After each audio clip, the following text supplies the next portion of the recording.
Assalamualaikum warahmatullahi wabarakatuh. Halo anak-anak, Pak Guru di sini. Kali ini Pak Guru akan menjelaskan kepada kalian tentang sumber energi untuk mata pelajaran Bahasa Indonesia kelas 4, tema 2, subtema 1.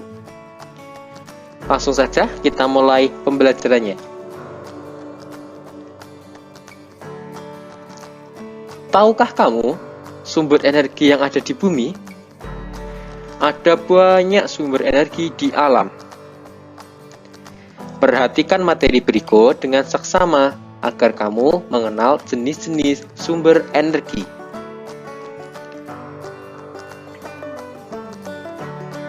Matahari sebagai sumber energi utama di bumi. Matahari merupakan sumber energi utama bagi semua makhluk hidup di bumi. Energi matahari sangat bermanfaat bagi kelestarian semua makhluk hidup. Jika tak ada matahari, tidak akan ada kehidupan di bumi. Matahari memancarkan dua macam energi, yaitu energi panas dan cahaya.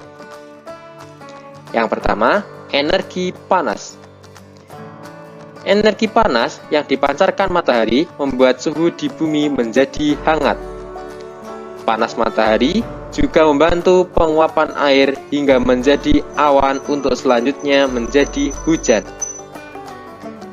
Panas matahari dapat membantu proses pengeringan, misalnya mengeringkan baju, ikan asin, dan panen garam. Yang kedua, energi cahaya. Energi cahaya yaitu cahaya matahari dapat menerangi bumi sehingga makhluk hidup dapat melihat sekelilingnya. Cahaya matahari digunakan oleh tumbuhan untuk berfotosintesis dan menghasilkan oksigen untuk manusia dan hewan bernafas.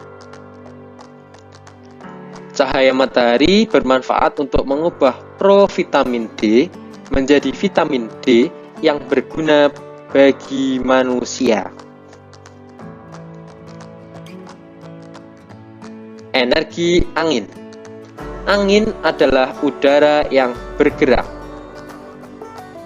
Energi angin sangat bermanfaat mengingat beberapa sumber energi yang ada di bumi seperti minyak bumi dan gas bumi lama-lama akan habis. Nelayan tradisional memanfaatkan angin untuk berlayar karena dapat menghemat biaya dan tidak menimbulkan polusi. Angin dapat mengeringkan pakaian meski tak ada sinar matahari. Angin juga dapat diubah menjadi energi listrik menggunakan alat bernama aerogenerator.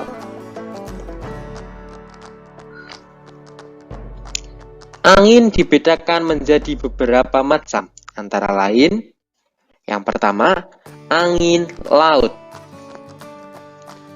Angin laut terjadi ketika daratan menyerap panas lebih cepat dari lautan, sehingga udara panas di daratan akan naik dan digantikan udara dingin dari lautan. Terjadilah aliran udara dari laut ke darat. Seperti ini. Udara laut dingin, udara darat hangat. Jadi akan ada aliran udara dari laut menuju darat. Itulah yang disebut sebagai angin laut. Angin laut terjadi di pagi hari hingga menjelang sore. Mengapa di pagi hari hingga menjelang sore? Karena di saat itu matahari bersinar dan memberikan cahayanya serta energi panasnya kepada bumi. Angin laut dimanfaatkan nelayan untuk berlayar kembali ke daratan. Jadi, nelayan akan kembali ke daratan saat ada angin laut, karena angin laut akan menghembuskan layar dari kapal nelayan menuju ke daratan. Yang kedua, angin darat. Energi panas yang diserap bumi sepanjang hari akan dilepaskan lebih cepat oleh daratan. Sementara energi panas dari lautan sedang dalam proses dilepaskan ke udara. Hal tersebut menyebabkan udara dingin dari daratan bergerak menggantikan udara yang naik di lautan. Jadi kebalikannya dari angin laut, kalau angin darat, yang di darat ini bersuhu atau memiliki udara dingin, kemudian yang di laut bersuhu hangat atau memiliki udara yang hangat, sehingga udara dingin dari darat akan mengalir ke laut sehingga terjadilah angin darat, yaitu pergerakan angin dari darat menuju laut. Angin darat terjadi pada malam hari. Angin darat dimanfaatkan nelayan untuk berlayar ke laut.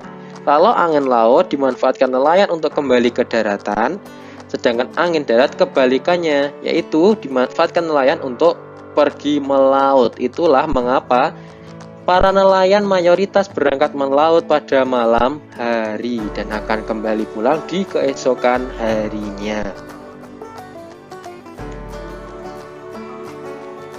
Energi listrik. Energi listrik merupakan energi yang banyak dimanfaatkan pada kehidupan sehari-hari. Listrik dapat dihasilkan melalui beberapa cara, misalnya 1. Memanfaatkan kecepatan angin menggunakan kincir angin. Ini yang digunakan oleh PLTA atau PLTB, pembangkit listrik tenaga angin atau tenaga bayu. Yang kedua, memanfaatkan arus dan tekanan air menggunakan turbin generator. Yang ketiga, serta memanfaatkan panas dan cahaya matahari menggunakan sel surya. Ini yang digunakan pada PLTS, pembangkit listrik tenaga surya. Manfaat listrik sangatlah besar, sehingga kita harus memanfaatkan listrik secara bijak. Pemanfaatan energi listrik di kehidupan sehari-hari sangatlah banyak. Misalnya, yang pertama, menyalakan lampu rumah. Tentu kita membutuhkan listrik untuk menyalakan lampu rumah. Tanpa listrik, tentu lampu rumah tidak bisa menyala. Menyalakan peralatan elektronik modern, semisal televisi, dispenser, kulkas, dan sebagainya. Di masa sekarang tak bisa dipungkiri yang namanya peralatan elektronik sangat-sangat berpengaruh pada kehidupan manusia. Setiap keluarga pasti memiliki peralatan elektronik. Untuk dapat menggunakannya memerlukan energi listrik. Menggerakkan kendaraan listrik. Di masa sekarang sudah banyak sekali kendaraan-kendaraan yang menggunakan bahan bakar listrik. Tidak hanya menggunakan bahan bakar minyak bumi seperti bensin ataupun yang lainnya, namun sekarang sudah ada mobil listrik, motor listrik, bahkan akan segera diluncurkan yaitu pesawat dan kereta listrik.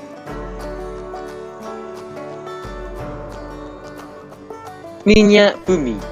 Minyak bumi adalah sumber daya fosil yang diperoleh dengan cara ditambang.